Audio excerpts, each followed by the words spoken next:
अस्सलाम वालेकुम। बहुत बहुत शुक्रिया नसीम। सबसे पहले तो मैं तमाम टीम ओनर्स को और जो भी न्यू कमर्स हैं उनको भी मैं खुशामदीद कहूँगा, क्योंकि बग़ैर उनके ताउन से आई डोंट थिंक सो कि ये KTPL जो है वो यहाँ तक पहुँच सकती। जब पहले साल शुरू करने का इरादा किया था तो लोग ये कह रहे थे कि 2 से 3 महीने में ये लीग ख़त्म हो जाएगी, लेकिन आज चौथे साल उसी ज़ोर शोर के साथ होने जा रही है।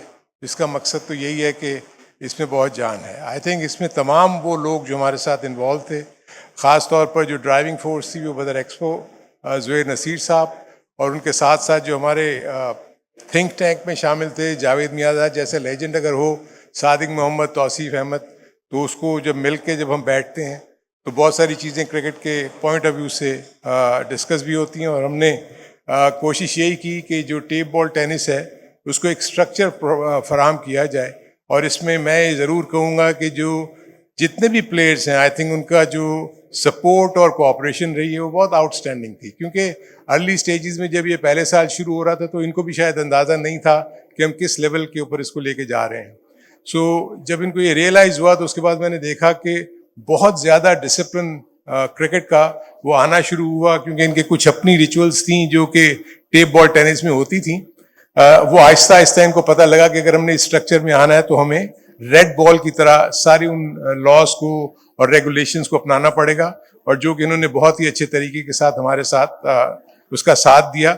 और उसी का नतीजा है कि आज हम यहाँ खड़े हैं और चौथे KTPL की हम ये अनाउंसमेंट करने जा रहे हैं। ड्राफ्ट यहाँ होने जा रहा है। मुझे ज़रूर पता है कि कुछ जो नए हमारे साथ आए हैं, यज़दानी साहब हैं, और एनवेरेक्स वाले हैं, हमारे पास जाकिर साहब हैं।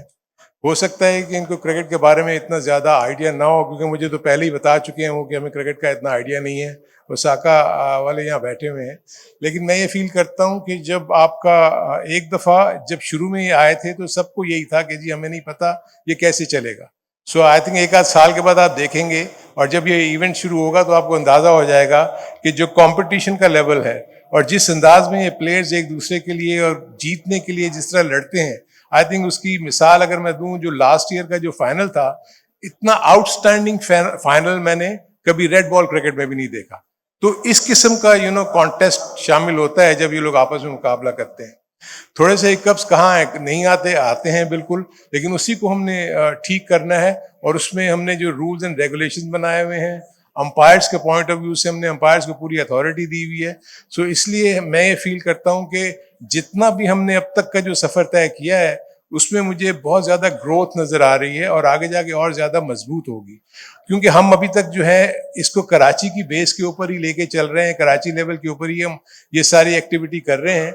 लेकिन इरादा हमारा यही कि इंशाल्लाह आप देखेंगे कि जैसे ही टूर्नामेंट के इख्तिताम पे आप ये अनाउंसमेंट भी सुनेंगे कि KTPL जो है वो सिर्फ कराची की लीग नहीं होगी, इसको हम नेशनल लेवल पे भी लेके जाएंगे, क्योंकि हमारा शुरू से ये प्लान था कि फर्स्ट स्टेप में हम इसको कराची के लेवल पे लेके चलें और सेकंड स्टेप में जो है हम लेके जाएंगे इसको नेशनल लेवल पे, जो कि सिटी बेस्ड क्रिकेट होगी।